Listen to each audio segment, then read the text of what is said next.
Question number 1. In artificial hybridization approach, if the female parent produce unisexual flowers, there is no need for. Female parent ಇದ್ರೆ ಅಂದ್ರೆ ಯುನಿಸೆಕ್ಚುವಲ್ flower ಇದೆ, ಅದು female parent, ಯಾವುದು ಇದರಲ್ಲಿ ನಡೆಯಲ್ಲ. Page number 17ರಲ್ಲಿ female parent produce unisexual flower, there is no need for emasculation. So answer ಯಾವುದು? Emasculation. Question number 2. The cells that secrete androgens are Leydig cells. ಇದಕ್ಕೆ ಆನ್ಸರ್ ಯಾವ್ದು ಹೇಳ್ರಿ? Leydig cell, B. Sexually transmitted infection that can be completely curable. ಅಂದ್ರೆ ಇದರಲ್ಲಿ sexually transmitted infection non curable diseases ಕೂಡ ಇದೆ, ಆದ್ರೆ curable ಮಾಡುವಂತದ್ದು ಯಾವ್ದು ಗೊತ್ತಾ? ಗೊನೋರಿಯಾ. ಇವು ಮೂರು ನಾನ್ ಕ್ಯೂರೇಬಲ್ ಡಿಸೀಸಸ್ ಅಲ್ಲಿ ಬರೋದು. Question number 4. Identify the correct match. ಇಲ್ಲಿ ಇನ್ಕರೆಕ್ಟ್ ಮ್ಯಾಚಸ್ ಗಳಿದಾವೆ, ಸೊ ಕರೆಕ್ಟ್ ಮ್ಯಾಚ್ ಇದ್ದದನ್ನ ನಾವು ಐಡೆಂಟಿಫೈ ಮಾಡಬೇಕು ಅಂತ ಹೇಳ್ತಾರೆ. ಸೊ ಹಾಗಾದ್ರೆ ಇದು ನಿಮಗೆ ಸಿಗೋದು ಎಷ್ಟನೇ ಟಾಪಿಕ್ ಹೇಳಿದು? ಚಾಪ್ಟರ್ ನಂಬರ್ 4 ಸೆಕ್ಸ್ ಡಿಟರ್ಮಿನೇಷನ್ ಅಲ್ಲಿ ಬರುತ್ತೆ, ಅದರಲ್ಲಿ ಪೇಜ್ ನಂಬರ್ 70. ಸೊ ಇಲ್ಲೇ ನಿಮಗೆ ಎಲ್ಲವೂ ಸಹಿತ ಆನ್ಸರ್ಸ್ ಇಲ್ಲೇ ಸಿಕ್ಬಿಡುತ್ತೆ ನೋಡಿ. ಮಾರ್ಕ್ ಕೂಡ ನಾನು ಇಲ್ಲಿ ಮಾಡಿದೀನಿ. ಗ್ರಾಸ್ ಹೋಪರಿ ಎಕ್ಸ್ಒದಲ್ಲಿ ಬರುತ್ತೆ. ಸೊ ಹಾಗಾಗಿ ಇದರಲ್ಲಿ ನಾವು ಆನ್ಸರ್ ಯಾವ್ದು ಎಕ್ಸ್ಪೆಕ್ಟ್ ಮಾಡಬಹುದು ಅಂತಂದ್ರೆ XO is the grasshopper. XO that is the male grasshopper ಅಂತ ಏನಿದೆಯಲ್ಲ, ಸೊ ಈ ಆನ್ಸರ್ ಏನಪ್ಪಾ ಅಂತಂದ್ರೆ ಕರೆಕ್ಟ್ ಆಗಿರೋದು. ಯಾಕೆ ಇವೆಲ್ಲ ತಪ್ಪು ಅಂತಂದ್ರೆ, ಸೊ ಇಲ್ಲಿ ಮೇಲ್ ಬರ್ಡ್ಸ್ ZZ ಬರುತ್ತೆ, ಫೀಮೇಲ್ ಬರ್ಡ್ಸ್ ಆಕ್ಚುಲಿ ZW ಬರುತ್ತೆ. Both main and in Drosophila the female has A pair of XX chromosome. Female ಅಲ್ಲಿ XX ಕ್ರೋಮೋಸೋಮ್ ಇರಬೇಕು, ಆದ್ರೆ ಇಲ್ಲಿ ಏನ್ ತೋರಿಸಿದಾರೆ ಅವರು? ಮೇಲ್ ಅಲ್ಲಿ XX ಕ್ರೋಮೋಸೋಮ್ ತೋರಿಸಿದ್ರು. ಸೊ ಹಾಗಾಗಿ ಇದು ಕೂಡ ಇನ್ಕರೆಕ್ಟ್, ಇದು ಕೂಡ ಇನ್ಕರೆಕ್ಟ್, ಇದು ಕೂಡ ಇನ್ಕರೆಕ್ಟ್. ಸೊ ರೈಟ್ ಆನ್ಸರ್ ಯಾವ್ದಪ್ಪ ಅಂತಂದ್ರೆ A. Next statement 1 and statement 2. ಇದು ಪೇಜ್ ನಂಬರ್ 80 ಒಳಗಡೆ ಚಾಪ್ಟರ್ ನಂಬರ್ 5 ಅಲ್ಲಿ a nitrogen base is linked to the OH of first pentose sugar through N glycosidic linkage to form nucleoside ಅಂತ ಇದೆ. Statement 1 is correct. 2 nucleosides are linked through 3'5' phosphodiester linkage to form dinucleoside ಅಂತ ಇದೆ. The 2 nucleotides are linked through the 3' and 5' phosphodiester linkage to form the dinucleotide ಅಂತ ಇದೆ. Nucleosides ಅಂದ್ರೆ ಏನು? ಎರಡು nucleosides ಅನ್ನು ಕೂಡಿಸೋಕ್ ಆಗಲ್ಲ. ಸೊ ಹಾಗಾಗಿ ಸ್ಟೇಟ್ಮೆಂಟ್ 2 is wrong. ಹಾಗಾದ್ರೆ ಆಪ್ಷನ್ ಸಿ, ಸ್ಟೇಟ್ಮೆಂಟ್ 1 is correct but statement 2 is incorrect. Correct sequence of evolution of animals group according to the geological time scale. ಇದನ್ನು ಕೂಡ ನಮ್ಮ last MK model question paper preparatory exam ಅಲ್ಲಿ ಕೂಡ ಕೇಳಿರೋದು. ಯಾವ್ದಪ್ಪ ಅಂದ್ರೆ ಫಸ್ಟ್ ಗೆ ಫಿಶಸ್, ಆಂಫಿಬಿಯನ್ಸ್, ರೆಪ್ಟೈಲ್ಸ್ ಮತ್ತೆ mammals. Question number 7. The molecules trapped in the lymph nodes responsible for the activation of lymphocytes present there and cause immune response are called. ಇದು page number 138 human health and disease topic ಅಲ್ಲಿ ಇಲ್ಲಿ ಕೊಟ್ಟಿದ್ದಾರೆ. Antigen answer ಯಾವ್ದಾಗುತ್ತೆ? Antigen. Trapped in the lymph nodes are responsible for the activation of lymphocyte present there and cause immune response. Same exactly MCQ ಅದು question paper ಅಲ್ಲಿ ಯಾವ ರೀತಿ ಕೇಳಿದಾರೋ ನಮ್ಮ NCERT text book ಅಲ್ಲಿ ಸಹಿತ ಸೇಮ್ ಅದೇ ರೀತಿ ಇರೋದು. ಸೊ ಹಾಗಾಗಿ ಆನ್ಸರ್ ಯಾವ್ದಾಗುತ್ತೆ ಅಂದ್ರೆ ಇಲ್ಲಿ option number C, that is antigens are the correct answer. Question number 8. The plants with hallucinogenic properties. ಇದು ಕೂಡ ಸೇಮ್ ಚಾಪ್ಟರ್ ನಂಬರ್ 7 ಅಲ್ಲಿ ಸೆಂಟೆನ್ಸ್ ಅನ್ನ ಕೊಟ್ಬಿಟ್ಟಿದ್ದಾರೆ ಕಂಪ್ಲೀಟ್ ಆಗಿ. ಇಲ್ಲಿ ನೋಡಬಹುದು the other known plants with hallucinogenic properties are Atropa, belladonna and datura. ಆದ್ರೆ ಇವರು option ಅಲ್ಲಿ ಏನ್ ಮಾಡಿದಾರೆ ಅಂತಂದ್ರೆ ಜಸ್ಟ್ ಒಂದ್ ಸ್ವಲ್ಪ MCQ ಗಳನ್ನ ಹಿಂದೆ ಮುಂದೆ ಮಾಡಿದ್ದಾರೆ. ಅಂತಂದ್ರೆ ಆನ್ಸರ್ ಯಾವ್ದಾಗುತ್ತೆ? Datura and Atropa, B option ಆಗುತ್ತೆ.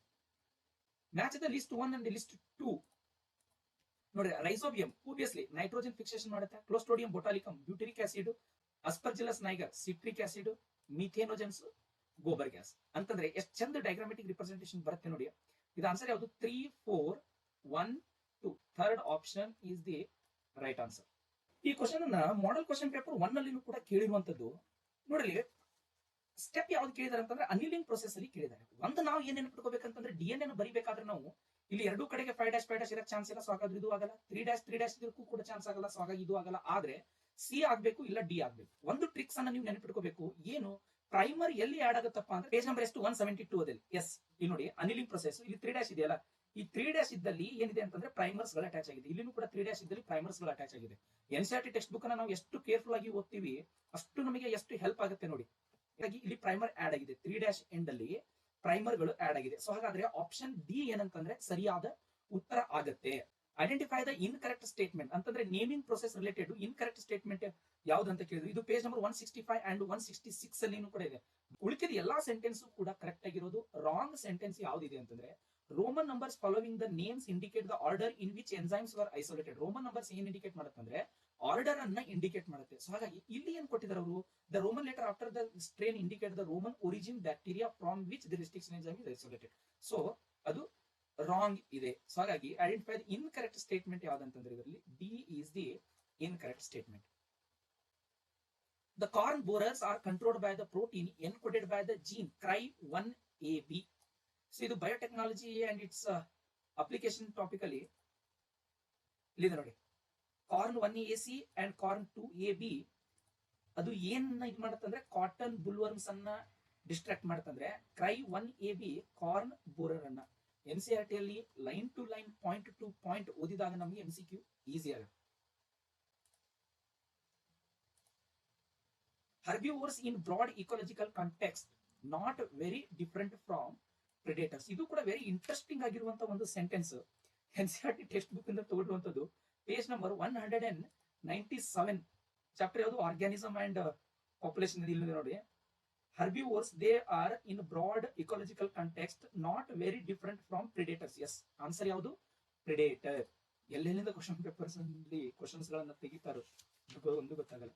Dead plant remains such as leaves, bark and flowers are constitute the detritus. Debris ಅಂದ್ರೆ ಫ್ರೀ ಫ್ಲೋಟಿಂಗ್ ನೀರಿನಲ್ಲಿ ತೇಲ್ತಾ ಇರುವಂತಹ ಒಂದು ಆಬ್ಜೆಕ್ಟ್ ಗಳಿಗೆ ನಾವು ಡೆಬ್ರಿಸ್ ಅಂತ ಕರಿತೀವಿ. ಆದ್ರೆ ಇಲ್ಲಿ ಆನ್ಸರ್ ಯಾವುದು, ಡೆಟ್ರಿಟಸ್. ಇದು ಕೂಡ ನಿಮಗೆ ಎಲ್ಲಿ ಸಿಗುತ್ತೆ, ಚಾಪ್ಟರ್ 12 ಅಲ್ಲಿ ಪೇಜ್ ನಂಬರ್ 207 ಒಳಗಡೆ leaves, bark, flowers and dead remains of animals including fickle matter constitute the detritus. Question number 15. An estimate of global about 7 million global species diversity was made by Robert May. First who coined the term biodiversity ಅಂತ ಕೇಳಿದ್ರು, ಅವಾಗ ನಾವು Edward Wilson ಅಂತ ಹಾಕಿದ್ವಿ, preparatory question paper ಅಲ್ಲಿ ಕೇಳಿದ್ರು. ಇದುವಾಗ Robert May ಇದು answer.